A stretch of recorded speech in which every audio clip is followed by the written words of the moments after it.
Greetings everybody. This is video number 2. Sorry it took so long for me to make it.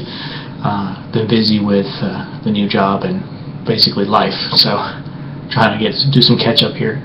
But the second video here is about freedom from the left. So this is mainly dealing with Democrats, well exclusively dealing with Democrats in this case. The next couple of videos are going to be a little more broad, covering both parties and about how they're not really about freedom anywhere near as much as they claim. So here we go. So Democrats claim that they're the party for the little guy, but are they really? And of course I think the answer is not so much. Do they want people to be able to make decisions with their own money?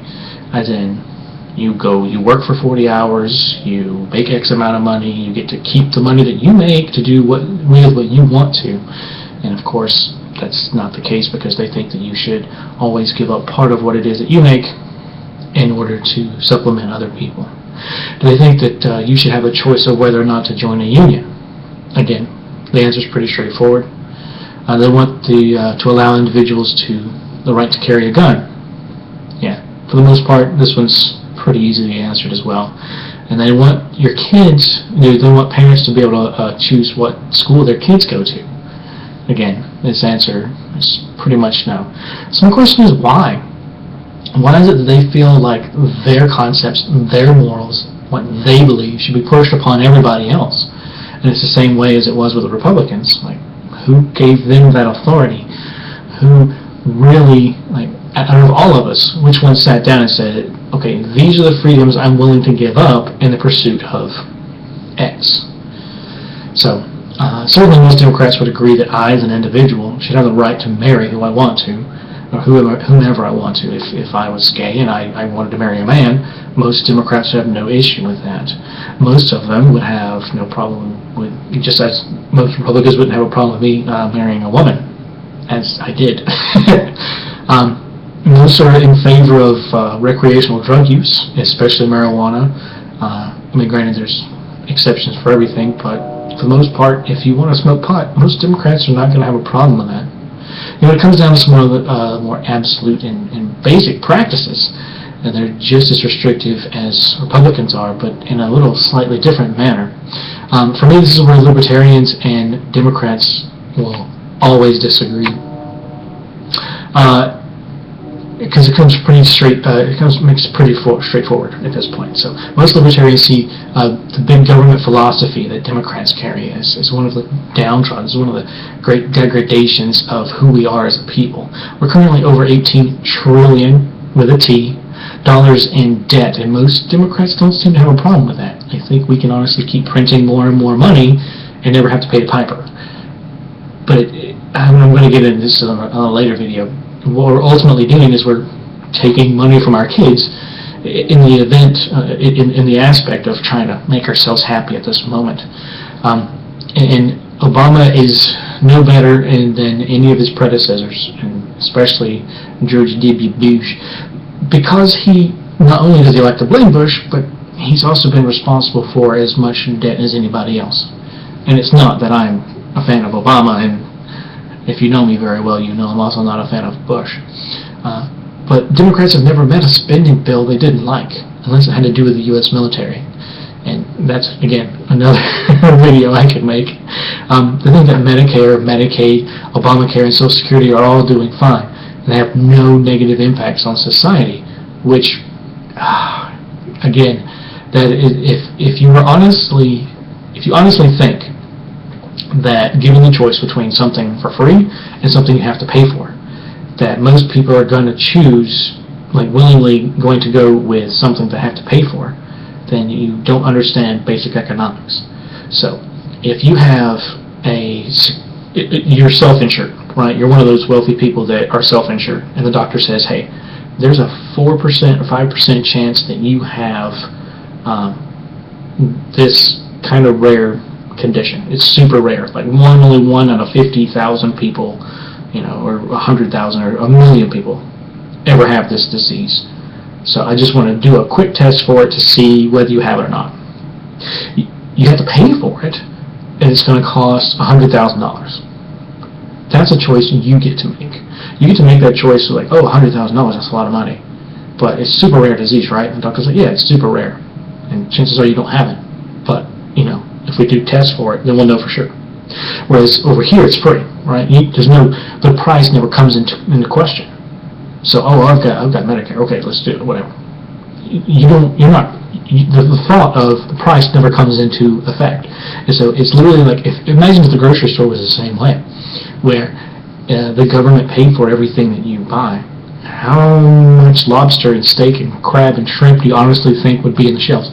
The oceans would be bare of crabs. The ocean would be bare of shrimp. There would be none whatsoever, because that's what people would do. They would go buy everything they wanted because somebody else is paying for it. And that's exactly what's happened to our medical costs. This isn't something that's brought up from either the right or the left. This is usually, it's the blame the doctors, blah, blah, blah, blah, blame the doctors. Or in the case of, blame the insurance companies, the evil insurance companies, if you're coming from the left or from the right. It's, we got to do tort reform. It's all those people that were getting out here and finding a way to make money off the doctors and all these health and, all these malpractice insurances and all this other stuff, when actually they're both to blame, as in both parties, but also the individual pieces. But continuing on, most Democrats want to limit your constitutionally protected right to bear arms. And that scares me to a great degree. Look at some of the more violent cities throughout this country, and you'll see that they have very draconian gun laws. You're limited on what you can carry, when you can carry it. You have to have permits, and it's really, really, really difficult to get them. You're limited on the amount of ammo, of the size of clip that you can carry. And it bothers me on several levels. But think of it this way, and this is the simplest way I can think to look at it. Where do most of the mass shootings take place? Do they happen in gun ranges? Do they happen in like a rodeo convention where people may still be armed and people are pretty favorable of guns? Typically, no. It tends to happen in gun-free zones. Even take Fort Hood, for example. When I was in the Navy,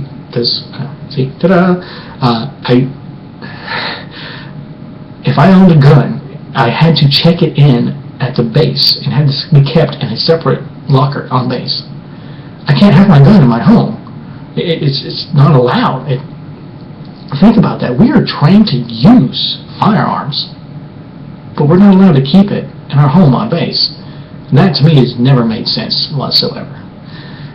So, to telling someone that they're not allowed to participate or to exercise a right that is guaranteed in the Second Amendment is beyond frustrating to me. We also have a right to defend ourselves from a tyrannical government. That is the reason for the Second Amendment. Because all the founders knew exactly what they were doing. When they signed their name on the end of the Declaration of Independence, they were essentially signing their own death warrant. They were fully aware of that. And they knew that the only way that people would have the ability to fight back is if they had the right to keep and bear arms. So anytime a government did cross the line, anytime a government did go above and beyond what a government should be allowed to do, it's the right of the people to alter or to abolish that government. The words that were chosen in there are not coincidence. Thomas Jefferson was an extremely intelligent person. In the next area I'm going to get into, and again, just kind of dipping my toes in each of these subjects because doing it in depth, I just don't have the time. Whether or not the place where Democrats fail in the terms of freedom is whether or not you have the right or the ability to make your own decision on whether or not you're going to join a union. A lot of states out there they're not right-to-work states. If you start working at place X, you have to join a union. I find that deplorable. I've heard the arguments, being for and against unions, and yes, I will freely admit unions had their place a century ago. However, now unions are pretty much null and void. No one would work at a place where you had to work 90 hours a week and you only got paid for 40. You wouldn't work there. Not if you're worth worth anything, really. Employers should be fighting to get you. But the biggest thing that bothers me is I don't like the idea of being forced to pay someone to negotiate on my behalf. Not that I'm willingly doing it, but just by sheer fact that I work there means I have to. It's part of being hired there.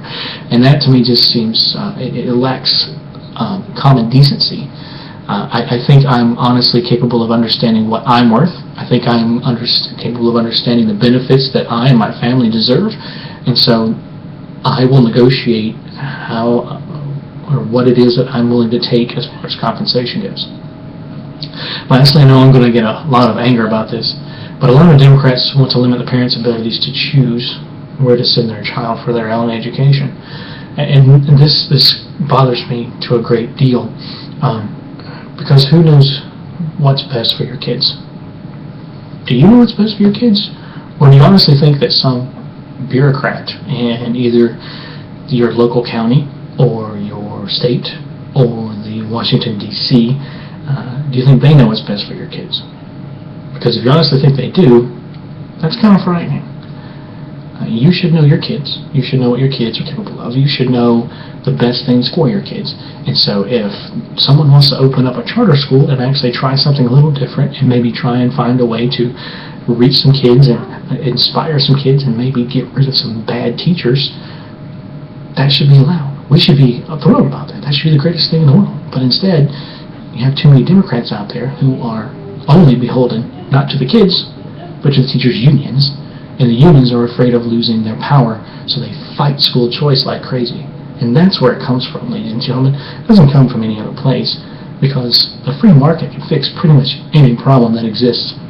And the fact that people are fighting that means that there's ulterior motives going on. The unions are there for the teachers. Only the teachers.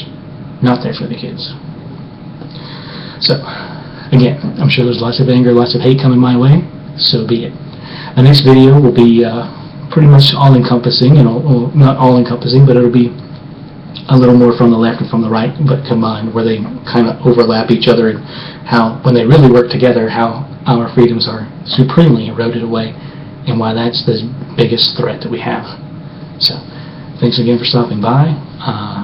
Feel free to like it, comment, or even subscribe, and have a great day. Thanks.